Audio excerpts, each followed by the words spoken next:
बानो साहिबा बकौल हमारे वज़ीर ख़जाना महंगाई 48% से कम होकर 11% तक आ गई, जिसकी बुनियाद के ऊपर शरह सूद में कमी वाक़ हुई है और ये सिंगल डिजिट तक भी आएगी। कल बजट पेश किया जा रहा है, तो कितना अवाम दोस्त बजट लग रहा है आपको? अस्सलाम वालेकुम। वालेकुम अस्सलाम। आपने कहा उससे पहले रोशनी डाली राना साहब ने, आपने राना साहब को पूरी रोशनी तो डालने की थी। मैं आपकी गुफ्तगू सुन रही थी, मैं आपके सवाल का जवाब देती हूँ। वो आपने इतने सारे सवालात उठाए राना साहब, वो मर्दे अव्वल हैं। और किसी सियाने ने कहा था बिल लेकर आ रहे हैं हत्ते की इज्जत का, तो सबसे ज्यादा यही फंसेंगे। मगर ये बात आप और हम सोच सकते हैं, लेकिन जिस मुल्क में उल्टी गंगा बह रही हो वहां पर आप और मैं कुछ नहीं कर सकते। ये हमारे सामने इदारों को मजाक भी उड़ाएंगे ये और सब कुछ करेंगे, लेकिन वो सब चीजें आम आवाम पर और एक पार्टी पर इम्प्लीमेंट होगी। ये लोग इनको इस्तेस्ना हासिल है इन दो पार्टीज को।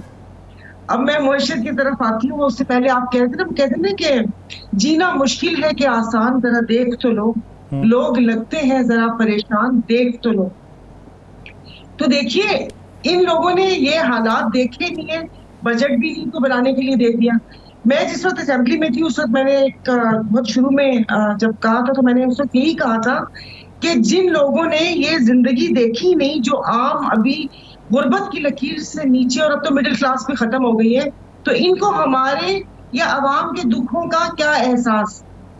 अब आपने जैसे अभी कहा कि ये जिन चीजों के लिए मतलब सॉसेस, जैम, जेली, मेकअप और इन चीजों में, ये तो गरीब आदमी के लिए अयाशी है। वो तो सोच ही नहीं सकता, वो तो एक नॉर्मल अपना राशन ले ले अपनी तनख्वाह में और महीना इज्जत से बिना किसी मांगे से मांग कर गुजारा कर ले, बहुत बड़ी बात है। एक तो इनकी ये महंगाई, ऊपर से जो बिजली के बिल आ रहे हैं, लोग आप यकीन नहीं करेंगे खुदकुशी करने पर मजबूर हो गए। मैं तो अभी मतलब लोगों से ज़ाहिर मैं बात करती हूँ, ये मेरे सामने 8-10 फैमिलीज हैं जो पाकिस्तान छोड़कर जा रही हैं, और आज उन्होंने भी मुझे बड़ा कन्विंस किया कि खुदा के वास्ते अपनी जिंदगी तो गुजार चुकी हो, अपने बच्चों के लिए एटलीस्ट जहां पर जान माल इज्जत महफूज तो हो। तो अब मुझे नहीं पता ये क्या लेकर आएंगे उस बजट में, लेकिन वो आवाम दोस्त बजट बिल्कुल नहीं होगा। जब IMF के आपने लास्ट टाइम देखा होगा, उन्होंने कहा कि हमने कभी नहीं बोला कि गुरबा पर टैक्स लगाया जाए, लेकिन यहाँ पर ये IMF का मतलब ये हमारे जो हुकूमती अरकान है ये समझते हैं कि लोगों के ऊपर जितना इनको नचोड़ सकते हैं, जो जीने का हक है वो इनसे ले लिया जाए। मैं क्या कह सकती हूँ। देखिए, अब गंदम स्कैंडल था, वो उसका कोई कुछ भी नहीं पता चला। काकड़ साहब आके नए नए किस्से तो बताते हैं, कभी वो फॉर्म 47 की बात करते हैं, कभी वो कहते हैं कि IPP जिस तरीके से आवाम का खून चूस रही है, तो हमारी तो 2.5 दिन की गंदम ज्यादा थी। जब ऐसे आपके पास नगीने और 9 रतन हो, वहां पर आवाम को क्या रिलीफ मिल सकता है? मैं नहीं समझती कि ये आवाम को रिलीफ दे देंगे जब तक ये IPP का ढोल हमारे गले में बंधा हुआ है। इन दोनों जमातों ने जिन्होंने ये बिजली के मंसूबे लगाए, जब तक इनको लटकाया ना जाएगा ना, कोई एक कांध लटका दो खेत पचाना से, सभी सब। अच्छा सायरा साहब, आप कह रही है लटका दो, कौन लटकाएगा?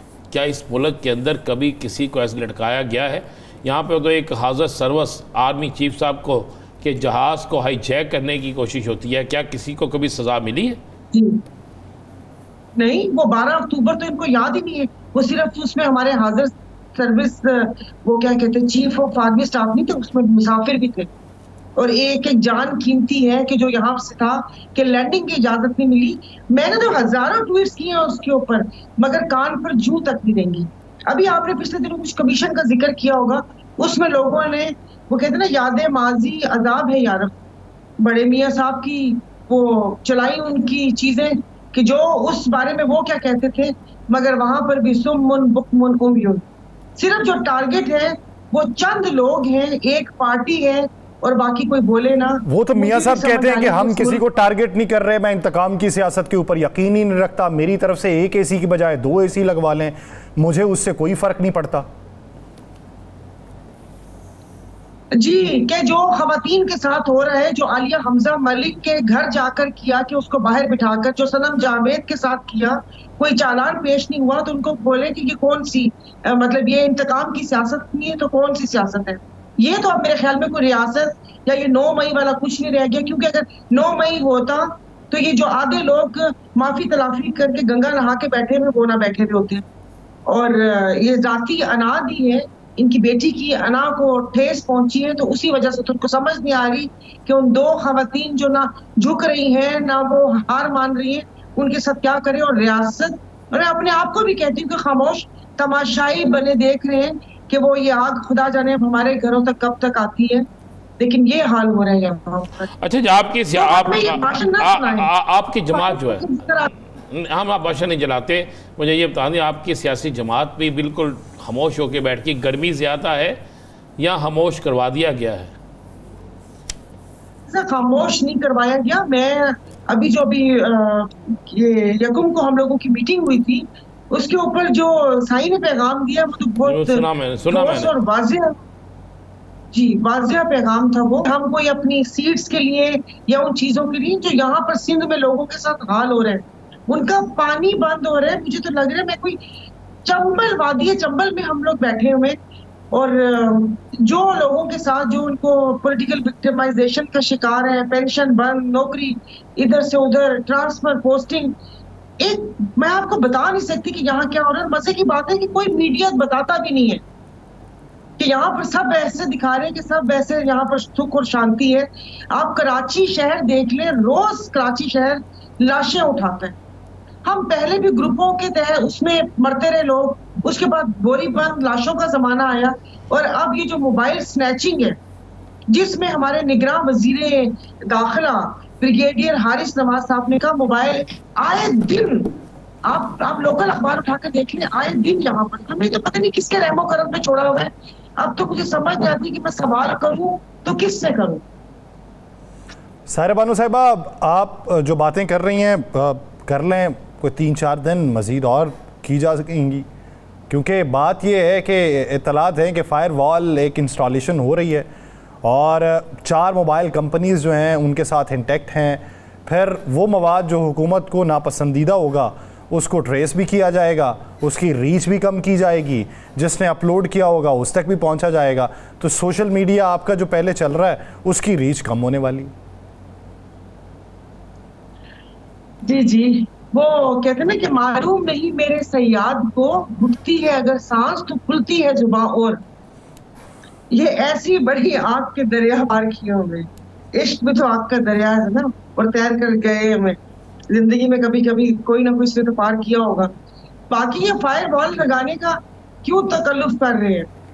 तो मुल्क तो अंधी तो चल रही है, इस मुल्क में उठाए भी जा रहे हैं बंदे आके, हम भी काट दें, हम किसी अच्छे मकसद के निकले तो हमारी टांगे भी काट दें। ये ऐसे थोड़ी होता है। इस 25 करोड़ आवाम को आप ये इस तरह की चीजें लगाकर, इससे क्या होगा? नफरत में इजाफा होगा।